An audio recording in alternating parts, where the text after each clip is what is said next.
you've been feeling unappreciated or underappreciated by your clients, it's likely that you're actually just undercharging. If you're not making enough money, you're not going to stay in the game long enough for you to fulfill on that vision. They get burnt out, they get discouraged, they feel resentment, and so they don't actually enjoy the mission and the journey towards fulfilling on that mission any longer. Pricing is so important, is because your pricing is the key to the vision and the mission that you have in the world.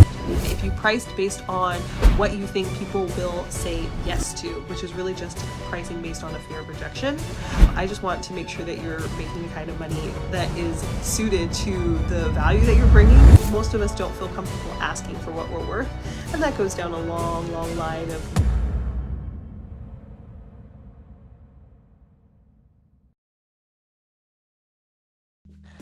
Hello everyone, I'm Natasha Ho. I am the leader of the Be Bold, Play First movement. I'm also the owner of Bold You, where I help coaches, consultants, and creatives to be able to package, position, and market their offers to attract high ticket clients. I want to share with you today top 10 signs that you are undercharging in your business. The first sign you are undercharging is that you are burnt out or that you don't want to take on any more clients. And that is a sign that you're undercharging because you have so many people on your roster, you're not actually charging the amount that you need based on the amount of energy you have to give to clients. So an important thing when you are deciding how much you charge is not just thinking about how much service and how much value is going into it, but what is actually reasonable and realistic for how many clients you can sustain, and making sure that you price with that in mind. This is something that comes up a lot with people. They'll tell me, okay, I want to make 10K a month. And then they say the monthly retainer for their package would be $800. And so, and I'm like, how many clients could you realistically sustain on a monthly basis? And they may tell me, I could probably hold about 10 clients. So if they can hold 10 clients a month and each of those clients has an $800 per month retainer, that only gets them to $8,000. So they actually haven't priced themselves in a way where they are realistically capable of achieving the goal that they have of being able to reach 10K months. It may be that you have 50K months in mind, 500K months, whatever it is that you have in mind, you need to make sure that your packaging and pricing is actually in alignment with how many people you can sustain. So if you're feeling burnt out, you're feeling like you can't take on any more clients, and you're still not at the goal that you have financially in terms of income, that is a clear sign that you are undercharging. If you're full and you're hitting your goals, then you're priced appropriately. But if you're full and you're not hitting your goals, that's definitely a sign that you are undercharging. The next sign, number 2, is that you based the pricing that you have on the amount of time it takes you to deliver fulfillment for your clients. So if you're saying an hour costs this, but your time in the moment to fulfill for your clients is not accounting for all the other energy that goes into you, one, being qualified to help that person, as well as the time it takes you to go from not having clients to having clients. So what about all the time that it took you to learn how to do your craft? You're not charging them based on all of that. It took you probably years and years, a long time, to be able to deliver and do what it is that you do for people. You also have the time that it takes you to continue developing yourself, the time that it takes you to serve those people in terms of like doing your marketing, doing the sales process before you're even actually serving that person. So what you need to be charging based on is think from the perspective of your client, and what is the lifetime value of the change that you provide during the time that you're working with somebody. I had this come up when I did a guest coaching spot for a friend of mine. She is the Traveling Fro on Instagram. Her name's Jakaya. And so I came into her group and one of the girls was like, I just helped this YouTuber and he got a contract for $5,000, but she charged him $500 or something like that for the work that they did together. And she's like, I felt like it wasn't quite enough. And I was like, definitely, because the lifetime value of whatever it was that she taught him was at least $5,000, and probably a lot more, because she taught him a skill set that he wouldn't just be able to use one time, but that he's going to use over and over and over and over again So she would need to charge appropriately based on that, not just the fact that it took her a couple hours. That's the same thing as if you got locked out of your house and you have a locksmith come over and he unlocks the door and it takes him 30 seconds to do the work.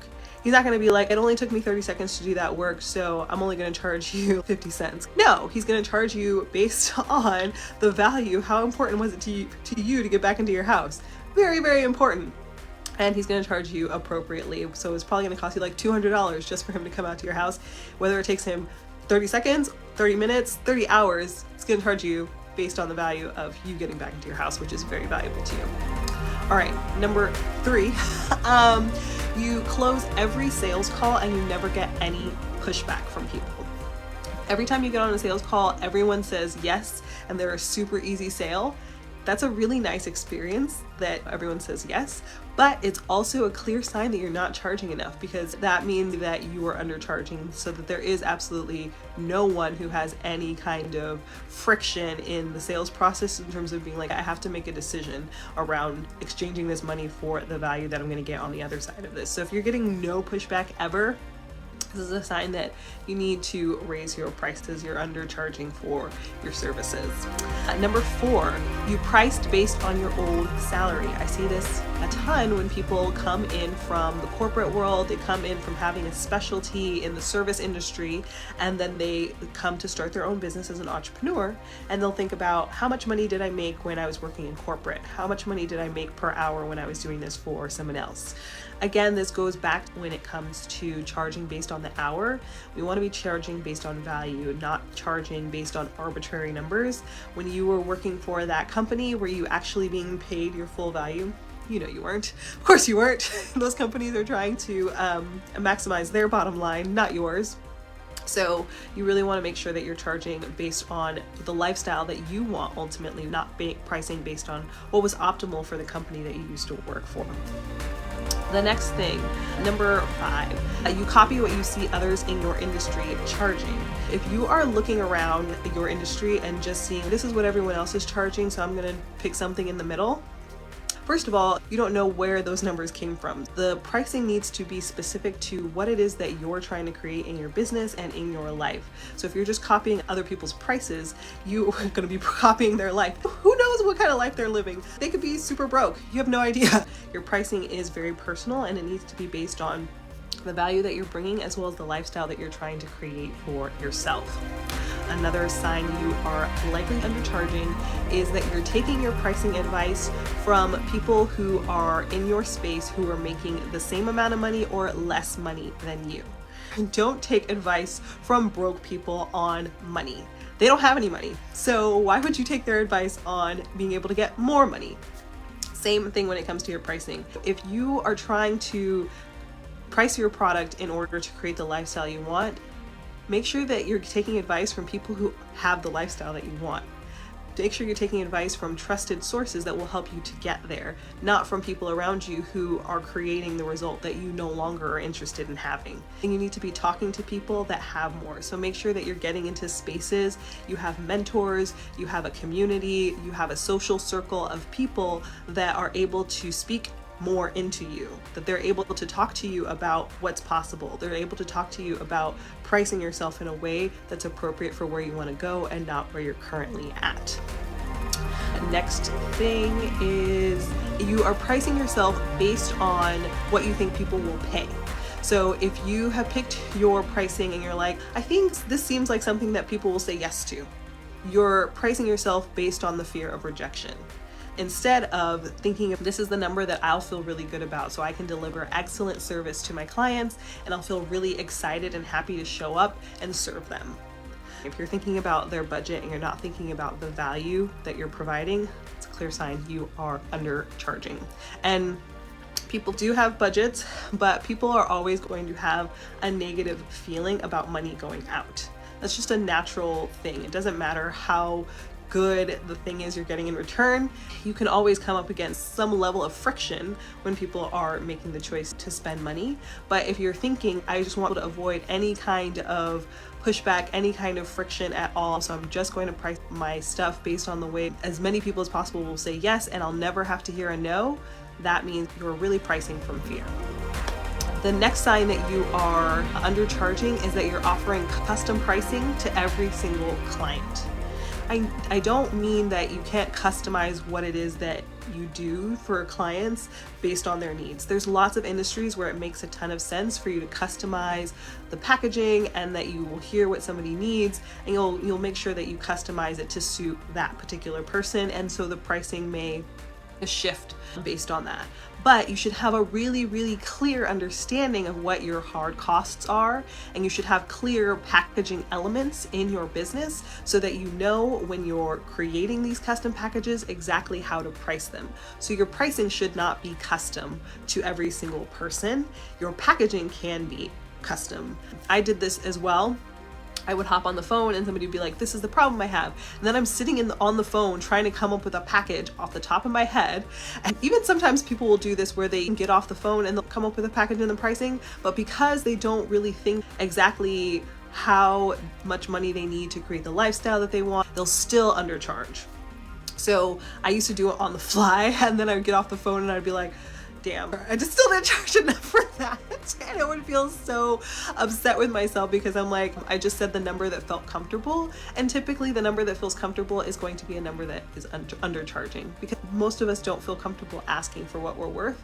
And that goes down a long, long line of worthiness and feeling like you're enough and making sure to ask for what you want and ask for what you're worth and all of that. Next sign that you are undercharging is that you are basically working for free, or you are trading services for people, or you're saying, help me get started, or I'm trying to prove the market.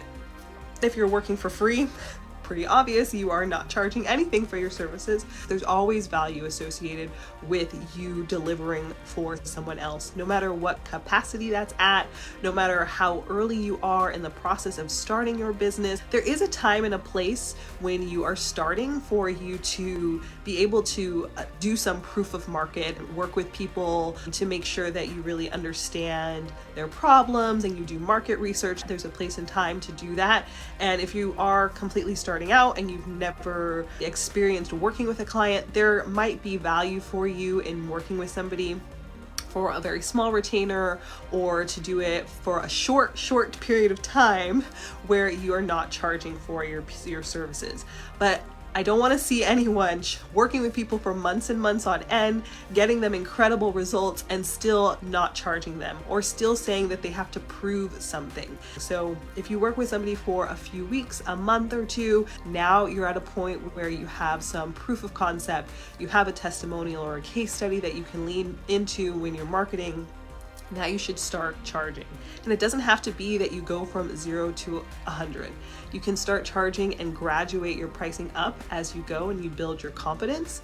A key thing with your pricing is that your pricing needs to feel aligned with you. So you need to be able to stand confidently in that number and be able to quote that number and be able to sell that number, because sales is really a transference of energy. So if you feel uncomfortable with your number, if you hesitate around your number, your customers and clients are going to feel uncomfortable and hesitate when you're trying to sell them on buying your service at that rate. So there does need to be some confidence that is there in the pricing that you select. And if you need to move up slowly, I've done that. I started at $200 per session for my cooking company, moved up to $500 per session.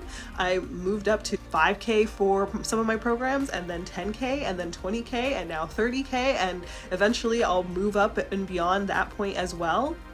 But it's really that you need to make sure that you are charging for your services appropriately, and you don't get stuck in that, I'm still testing the market, I'm still proving myself.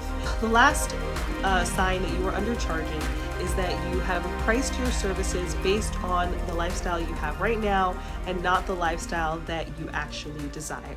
So if you're thinking, hey, this is basically going to cover the bare minimum of my bills, and I'll maybe be able to have a little extra money on the side, I can build a little bit of a nest egg. If that's how you've priced yourself, but you're trying to get to, I want to move into a new home, or I want to have a larger home, or I want to have a family, or I want to be able to go on vacation when I want to be able to buy organic groceries, I want to be able to have this car, and I want to be able to take my family out, and I want to be able to give back to my community, or when people in my life need things, I want to be able to step up and support them and help them. If that's the lifestyle that you want to move toward, then your pricing and your packaging needs to be created with that in mind, because if you don't, there's no way you're going to move from just fulfilling your bare minimum needs to that with the current pricing that you have. If you want to move to a new place, then your pricing would need to reflect the amount of money that you need to create that kind of a lifestyle. And so that's the process that I go through with people when I start working with them. And when I talk about like really creating your vision and refining your offers, this is what I mean. We go through, what is it that you're trying to create in your life? What's the lifestyle that you want to have? And ultimately in the next 5 years, the next 10 years, what is it that you're trying to create? What are you after? And then we work our way from that into what kind of offers do you have? What's the packaging look like? What does the pricing of those packages look like? How many clients can you realistically sustain? Making sure that we have a business structure that actually makes sense for that, but also that it's sustainable for the lifestyle that you want. If you want to work 3 days a week for 5 hours a day each day, then we need to make sure that your business is structured and that your offers are priced so that you can actually have that kind of a lifestyle. You can't just kind of hope that you end up at a destination. You have to make sure that you have the destination in mind so that we can create a roadmap to actually get there. Oh, actually, I forgot one. If you've been feeling unappreciated by your clients, this is another sign that you are undercharging. You feel like the value and worth of what you're delivering to your clients is not being recognized. And that can come in the form of not being compensated appropriately for the amount of energy and value that you are bringing to each person. So if you've been feeling unappreciated in your client relationships, there's a chance that your clients really aren't appreciating you, but you're not charging enough so that you can show up excited to show up and deliver excellent service to your people. So you don't appreciate yourself, and it's something you're projecting onto your clients. So you just need to charge more. So those are the signs that you're undercharging. I'll just review them really quickly. The first one, you are burnt out and you don't want to take on any more clients. Number 2, if you have based your pricing based on time. If you close every single sales call and you never get any pushback on your sales calls, another sign that you're undercharging. Number 4, if you based your pricing on an old salary, how much money you used to make when you worked for someone else. If you are copying what you see other people in your industry charging, another sign that you're likely undercharging. Then the next one, you take pricing advice from people who are making the same or less money than you are. The next one, if you priced based on what you think people will say yes to, which is really just pricing based on a fear of rejection. The next one, if you offer custom pricing to every single client and you customize packaging, or you're offering discounts to every single client, another sign that you are undercharging. If you are basically working for free, or you're trading your services and bartering with everyone, another sign you are undercharging.